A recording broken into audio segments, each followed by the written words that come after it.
and welcome back to Fab for Less and another instalment of the Player's Toolbox. Today, before the build-up to Dynasty begins, we're going to be looking at all those cards we've been sleeping on. Let's get in.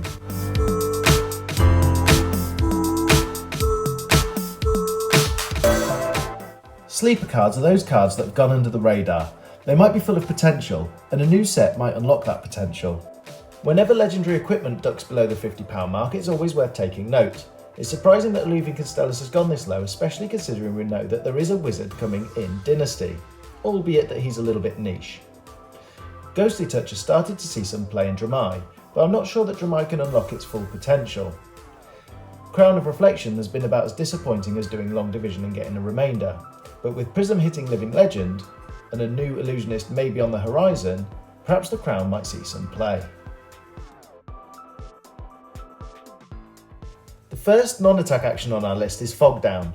It's got an insanely powerful ability, although a very prohibitive pitch cost of 3, which means it's only likely to be played in certain decks.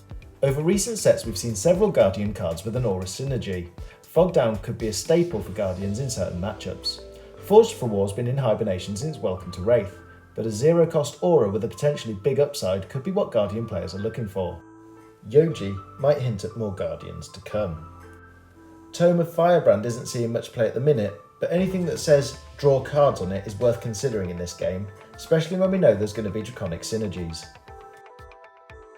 Speaking of Draconic synergies, Thor is a really good card, 6 power attack with modal use against Ice heroes. This is going to be a real staple, especially if Ice heroes get some tools in Dynasty. Exude Confidence is at its lowest price for some time, and with Guardians and Wizards strong in the meta at the minute, something might come along in Dynasty that enables decks to better abuse this powerful effect. Unified Decree has been snoozing away since Crucible of War. It's got an undeniably powerful effect, but a pretty prohibitive pitch cost. But with Wizards running rampant in the meta, Warriors are going to have to run more blues, which might enable Unified Decree to see more play. Liquefy is a draconic attack reaction that hasn't seen a great deal of play yet despite its powerful effect. Dynasty though could unlock its full potential. We've just got the one defense reaction for you. That all you got? That is all we've got. We've only got one defense reaction and it's called That All You Got. I mean, any card that says draw a card on it is always worth looking at. This hasn't seen a great deal of play yet, it's seen some, maybe it could see some more. The first instant we've got for you is Arena's Prayer. This card hasn't seen a lot of play since Arcane Rising, but with Icelander starting to tighten its grip on the meta, this card might see some more. Semblance is an illusionist instant that prevents Phantasm triggers at instant speed. With a lot more Phantasm synergies coming into the illusionist card pool, this effect might be really valuable.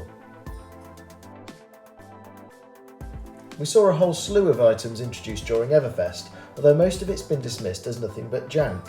Although James White assures us that at some point some of this stuff is going to be super powerful. One of the most powerful effects in this game is being able to create card advantage when you need it. So I've picked out 3 items here that enable you to create card advantage in different ways. Guess we'll have to wait and see whether these are jank or whether they're gems. And there you have it. Thanks for joining us for the Dynasty Sleepers version of Player's Toolbox. We'll have to wait and see whether some of these cards wake up and smell the coffee or whether they continue to slumber. Please like and subscribe for more content. Until next time, see you then.